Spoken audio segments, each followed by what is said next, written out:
With the emergence of Malik Neighbors over the past 2 weeks, it is time to claim LSU as wide receiver university. Over the past 4 years, ever since the 2020 draft, LSU has produced the best wide receivers in the league. They have become a factory for elite wide receiver talent. Today I'm going to explain why they are undoubtedly wide receiver university for the NFL. Before we get started, make sure to leave a like and subscribe. Let's start at the top with the main reason why LSU is a wide receiver university, and that is Justin Jefferson. Justin Jefferson is on track to become one of, if not the greatest receiver to play the game. At just 25, he already is a Hall of Famer in just 4 seasons and 3 weeks. He had one of the best receiver seasons of all time in 2022 at just 23, winning Offensive Player of the Year. He led the league in yards per game, and receptions. He has the most catches and yards in their first 3 years of anyone ever, the most yards through 4 seasons in NFL history, and that includes him missing half of last season. He has the most career 150-yard games in a player's first 4 seasons with 11, and lastly had 1,000 yards last season in just 9 games. He has been nothing short of dominant as he came out the gate with a historic rookie season, and he only seems to be getting better every year. He has been the best receiver in the league for the past 2 to 3 years, and he is just about to enter his prime. Not only will he retire a Hall of Famer, but he could be top 3 when it's all said and done. His partner in crime for the historic 2019 LSU offense was JaMarr Chase. Chase had a historic rookie season where he beat Jefferson's previous season and won Offensive Rookie of the Year. On top of that, him and Burrow tore up the league and took over the poverty Bengals all the way to the Super Bowl. If it weren't for Aaron Donald on that last play, the Bengals might have a ring by now, and Chase has been a top 5, arguably top 3 wide receiver ever since he's been in the league. He is one of the most electric players after the catch and has formed one of the best duos with Burrow. You can make the argument that Chase and Burrow started the trend of pairing elite wide receiver talents with young quarterbacks. For example, the next season, AJ Brown was traded to the Eagles to help Jalen Hurts, and Tyreek Hill was traded to the Dolphins for Tua. He has never had under 1,000 yards despite him missing time in his second season. He has also proven to be productive when Burrow wasn't healthy last year, as he had a Pro Bowl level season. This season, with a healthy Burrow, he is looking to go back to his dominant rookie season and prove to the league that he is still an insane talent. He deserves his money, and he will have a monster season this year. Over this past Thursday, and really over this season, Malik Neighbors has proven to be the best rookie in this class so far. He has broken records even in his short stint in the NFL. He is carrying the legacy of OBJ in New York and is the next great offensive superstar pass catcher in New York. He is bringing the attitude and that swag New York has been missing for nearly a decade. He was arguably the best receiver prospect in this draft, with my friend Harrison Jr. just ahead of him. He hasn't slowed down once from his monster season at LSU, and he looks to be just as great on the Giants. What makes it more impressive is that he is their entire offense, and he is dominating.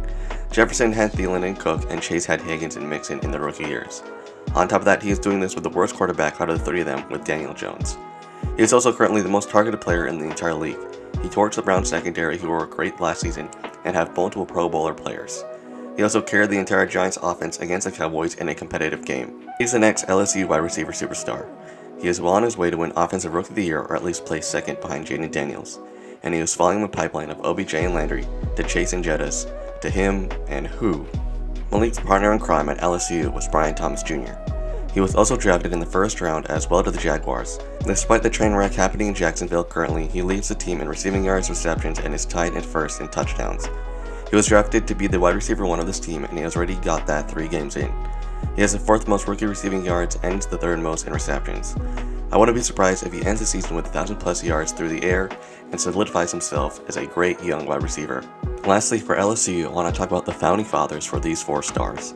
This duo, coming into the NFL in the early 2010s, laid the groundwork and paved the way for LSU to become wide receiver university. OBJ and Jarvis Landry were the 2 OGs that eventually were surpassed. OBJ was the talk of the nation in New York for his first 3 years of his career. Whether it be his iconic one-handed catch or his historic first 3 seasons, OBJ was a superstar receiver in his prime. He brought the same type of swag and energy onto the field the other LSU boys brought as well.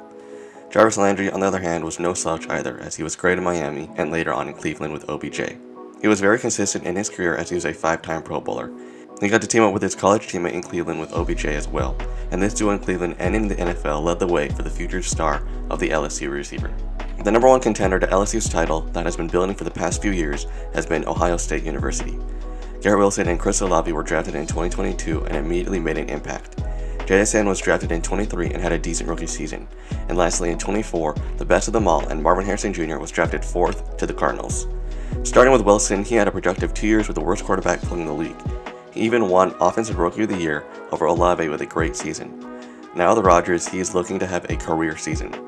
Chris Olave has a similar story as he has been decent for the past 2 seasons, but looks to break out under a new Saints offensive system. He has had a great start to the season, and he looks to break his own career records. One player that is really having a breakout season is JSN. He is being unlocked in Seattle under new coaching as he criticized Shane Waldron. As the season progresses, he will only get better and form an elite duo with DK as long as it takes a backseat as he ages. He has been a reliable option for Geno Smith this season. Lastly, after a very slow start, Marvin Harrison Jr. has come to the scene as a great receiver 3 games into his career. Him and Neighbors will always be compared to each other as they represent their schools in this debate. Marvin Harrison Jr. has been great and he will be in the Offensive Rookie of the Year race. However, despite this talent, not a single receiver has come even close to recreating JaMarr or Jetta's rookie seasons. Ohio State has the quantity, but LSU has so much quality it is hard to match them even if they outnumber them. If we add in history past the 2020 draft, they have a shot with Terry McLaurin and prime Michael Thomas, but even then, LSU would beat them with a combo of OBJ and Jarvis Landry. However, in the next 2 to 3 years, OSU could pass them with Jeremiah Smith, Carnell Tate, and Mbuka. Mecca has been part of OSU for the past 3 years. He should have been in one of these draft classes alongside his teammates. He was also once the top dog ahead of these guys in 2022 and looked to be the star. Next season when he is drafted, he will be a star in the NFL and help with the case of OSU overtaking LSU. However, OSU has 2 young stars that will be dominant in the NFL in 2 years. Carnell Tate was hyped to be better than Marvin Harrison Jr. before this college season even started. He's going to be next up for a breakout season this year. So far he has had a great season and has definitely flashed all his potential. At just 19 years old, he will enter the 2026 draft class and be in contention as wide receiver 1 in the draft class. But the true freshman, Jeremiah Smith, was the highest rated wide receiver prospect of all time ahead of Julio Jones. He is one of the main reasons alongside Marvin Harrison Jr. on why I think OSU has the potential to pass LSU in the future. He had a monster first game and a great start to the college football season. Alabama has been a powerhouse factory for NFL talent for over a decade, and that doesn't stop with wide receivers. Since 2020, Jalen Waddle, Devontae Smith, Jerry Jeudy, and Jameson Williams have all been drafted. On top of that, if you want to include Henry Ruggs. And in all honesty, all of these guys' careers have been slightly disappointing compared to where they were projected to be this far into their career. Outside of the obvious with Ruggs, the other 2020 receiver in Jeudy has never lived up to the hype. I had believed in him and thought he would be better than Lamb due to his skill. Devontae Smith won the Heisman as a receiver and hasn't made the Pro Bowl yet. He has put up great seasons and has been one of the best number 2s in the league, but I would have expected him to be more dominant coming out of Bama despite his size. Waddle suffers from the same circumstance as he has a record-breaking rookie year with receptions, but he has second fiddle to Tyreek Hill. He is a future Hall of Famer and Waddle has been the best receiver 2 in the league, but still I expected more. Jameson Williams has been injured and suspended in his first 2 years, being a complete non-factor for the Lions, but he seems to have broken out this season. But even then, he might be the 4th option behind Amon-Ra, Gibbs, and Laporta. Bama has pumped out great receiver talents who may be some of the best secondary options in the entire league, but they aren't close to touching LSU. Ryan Williams at 17 looks like an absolute superstar at Bama, and he could be a true game changer when he gets drafted in 3 years. But even then, they won't have the resume to compete with OSU or LSU. One school that I think is worth mentioning is USC, as they are interesting with MPJ, Amon-Ra, Drake London, and Jordan Addison. In 4 straight drafts from 2020 to 2023, USC has produced a quality to a star receiver. Michael Pittman just missed out on the first round in 2020 as he was selected 34th, and he has proven to be a great talent for the Colts. He has produced productive seasons with a complete carousel at quarterback in his first 5 seasons. With very little offensive continuity throughout the years, he has remained the only constant. Amon-Ra has been an absolute superstar in Detroit coming out of the 4th round. He has been the best slot receiver in the league and been the best offensive weapons the Lions have had since Megatron. He has improved every single year of his career and has that killer mentality, and he is one of the core players that helped turn around the Lions into becoming a powerhouse they are today. Drake London has quietly had a good start to his career. He has dealt with some terrible QB play and has proven to be productive despite that. He is one of the best jump ball receivers in the league, and now with Kirk Cousins, he already matches total TD production in 3 games compared to last year. And lastly, Jordan Addison had a great rookie year and formed one of the best receiver duos in the league with Justin Jefferson. They will be one of the best duos for years to come, but he is injured this season. I predicted for this to be his breakout year and Addison to become one of the best number 2s in the entire league.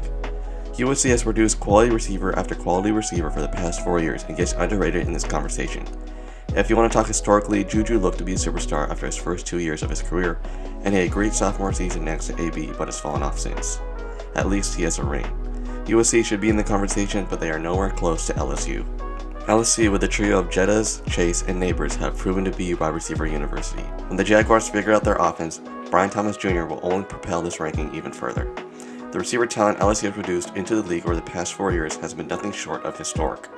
While other schools are in contention and have the potential to surpass them in 3 to 4 years, LSU stands alone at the top. Let me know what you guys think in the comments, and if you enjoyed, make sure to leave a like and subscribe.